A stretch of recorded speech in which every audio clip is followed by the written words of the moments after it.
நேயர்களுக்கு வணக்கம். ட்ரம்ப் அவங்க இந்தியா, பாகிஸ்தான் இந்த ஆபரேஷன் சிந்தூர்லாம் அந்த ஏற்பட்டத ஒரு 20 நாள் டயத்துல வந்து நம்ம பண்ணியிருந்தோம். அதுக்குள்ளேயே ஒரு 40 தடவ சொல்லியிருப்பாரு. இந்தியாவுக்கும் பாகிஸ்தானுக்கான நடக்கிற இந்த போர வந்து நான் தான் நிறுத்தியிருந்தேன் அப்படின்னு சொல்லிட்டு ஒரு 40 தடவ சொல்லியிருப்பாரு. அதுக்கப்புறம் ஒரு 15 தடவ சொல்லி ஒரு 55, 60 தடவ வந்து சொல்லியிருப்பாரு. அந்த ஒரு விஷயங்கள்லாம் வந்து நம்ம இந்தியா வந்து அவர் ஒரு நோஸ் கட்லாம் பண்ணியிருந்தோம். என்னன்னா, அவர் வந்து இந்த மாதிரி அவர் தான் போரை நிறுத்தினா அப்படின்னு சொல்லியிருந்தாரு. ஆக்சுவலா வந்து போரை நிறுத்தினா இந்த நோபல் பீஸ் கமிட்டி வந்து என்ன பண்ணுவாங்கன்னா, இவர் வந்து நோபல் பீஸ் பிரைஸ் வந்து கொடுக்கலாம். இவர் வந்து போரை நிறுத்தியிருக்காரு. உலக அமைதிக்காக வந்து பாடுபட்டிருக்காரு. உலகத்துல உலக அமைதினா உலகத்துல உள்ள மொத்த அமைதிக்கும் கிடையாது. உலகத்துல ஒரு பகுதியில ஒரு அமைதிக்காக போராடி இருக்காரு. விஷயங்கள்லாம் செஞ்சிருக்காரு. அதனால இவருக்கு வந்து கொடுப்போம் அப்படின்ற மாதிரி இந்த நோபல் பீஸ் பிரைஸ் வந்து கொடுப்பாங்க. இது வந்து கொடுக்கறதுனால வரதுனால என்ன பண்ண போகுது அப்படின்னா, ஒரு பேர் தான்.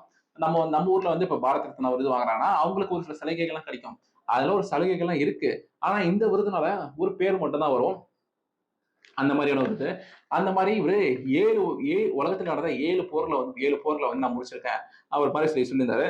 இது வந்து என்னன்னா ஆகஸ்ட் 18ஆம் தேதி ஒயிட் ஹவுஸ்ல வந்து 6 போரை நிறுத்திருக்கு அப்படின்னு சொன்னாரு. அதுக்கப்புறம் வந்து யுஎன்ல வந்து பேசியிருந்தார் சமீபத்துல. அதுல வந்து நான் 7 போரை நிறுத்திருக்கேன். 7 போரை 6 சொன்னாரு. இப்ப 7 ஆக்கிட்டாரு. அது வந்து மேக்ஸ் கால்குலேஷன்ல வித்தியாசமா என்னன்னு சொல்லி தெரியல. அந்த மாதிரி மாத்தி மாத்தி சொல்றதை நம்ம பார்த்திருந்தோம். இதுல என்னென்ன போர்லாம் அவர் சொல்றாரு அப்படின்னா, இந்தியா பாகிஸ்தானுக்கு நடக்க வந்த வாரம் வந்து நடக்காமலே நிறுத்தி வச்சிருக்கேன். அப்புறம் மாதிரி சொல்லியிருந்தாரு. அதுக்கப்புறம் இஸ்ரேல் ஈரானுக்கு பேச்சுவார்த்தை பண்ணது உண்மைதான். அது நம்ம வந்து ஆமான்னு கூட சொல்லலாம். இஸ்ரேலுக்கும் ஹமாஸுக்கும் வந்து நடந்துட்டு இருக்கு. இஸ்ரேல் ஹமாஸ்ல இருக்கக்கூடிய பாலஸ்தீன் அமைப்பினருக்கு வந்து அந்த போர் நடந்துட்டு தான் இருக்கு. அது இன்னமும் நடந்துட்டு தான் இருக்கு. இப்போ வந்து ஈஜிப்ட்ல வந்து ஒரு சைன்லாம் பண்ண போறாங்க. இந்த வார திங்கட்கிழமை, செவ்வாய்க்கிழமை வந்து இந்த இருதரப்புல இருக்கக்கூடிய ஹாஸ்டேஜஸ்லாம் வந்து ரிலீஸ் பண்ண போறாங்க அப்படின்றாங்க. மேபி இது ஒரு 3-4 மாசத்துக்கு முன்னாடி நடந்தது. இந்த போர் அப்ப நிறுத்திருந்தாங்கன்னா, அப்ப இந்த பிரைஸ் வந்து அவருக்கு கிடைச்சிருக்கலாம். ஆனா இன்னைக்கு வந்து மெரியா அப்படின்னு சொல்லிட்டு ஒரு லேடி கொடுத்துருக்காங்க. அது பின்னாடி வர ஏன் கொடுத்துருக்காங்க அப்படின்னு.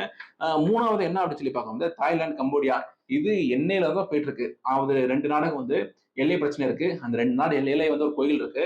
அது எனக்கு சொந்தம், அது உனக்கு சொந்தம். இந்த எல்லை எந்த எந்த பக்கம் வருதோ அவங்களுக்கு கொஞ்சம் ஒரு ஒரு ஒரு கிலோமீட்டர்ல வந்து லேண்ட் கிடைக்கும். அதுக்காக வந்து அப்பையில இருந்து போராடிட்டு இருக்காங்க. அது அப்பப்போ இந்த சண்டை போட்டுப்பாங்க, சேர்ந்துப்பாங்க. சண்டை போட்டுப்பாங்க, சேர்ந்துப்பாங்க. அது ஆக்சுவலா வந்து போரே கிடையாது. எல்லை பிரச்சனை. அதை வந்து முடிச்சு வச்சிருக்கு அப்படின்னு சொன்னாரு. அதுக்கப்புறம் ருவாண்டாக்கும் காங்கோக்கும் இது வந்து ட்ரம்ப் அவங்க ஒயிட் ஹவுஸ்ல வந்து ஒரு பீஸ் டீல்லாம் போட்டு முடிச்சு வச்சிருக்காங்க. இது ஆமான்னு சொல்லலாம். அர்மேனியா, அஜர்பைஜான் இந்த போர் வந்து அவர் டீல்லாம் போட்டு முடிச்சு வச்சிருக்காரு. ஓகே, ஆமா. அது நம்ம ஒத்துக்கலாம். இன்னொன்னு என்னன்னா எஜிப்டுக்கும் எத்தியோப்பியாக்கும் இதுக்கு போரே கிடையாது. இதுல வந்து நடந்தது போரே கிடையாது. எத்தியோப்பியா அந்த எல்லையில வந்து ஒரு ஆறு இருக்கு. அந்த ஆறுக்கு ஒரு டேம் கட்டியிருக்காங்க. கர்நாடகால ஒரு டேம் ஒன்று கட்டுறாங்க. அது நம்ம தமிழக அரசு வந்து எதிர்த்து செஞ்சிருக்காங்க. அந்த மாதிரியான ஒரு டேம் பிரச்சனை தான் அது. அது ஒரு போரே கிடையாது. அந்த போரை வந்து நிறுத்தி வச்சிருக்கு அப்படின்னு சொல்லியிருந்தாரு. 7வது என்ன அப்படின்னு சொல்லி பார்க்கும்போது செர்பியாக்கும் செங்கோவாக்கும் அப்படின்னு சொல்லிட்டு ஒரு போர் அது நிறுத்தி வச்சிருக்காரு. அது ஒரு போரே கிடையாது. அது ஒரு வாய் தகராறு. அந்த மாதிரி தான் சொல்லணும்.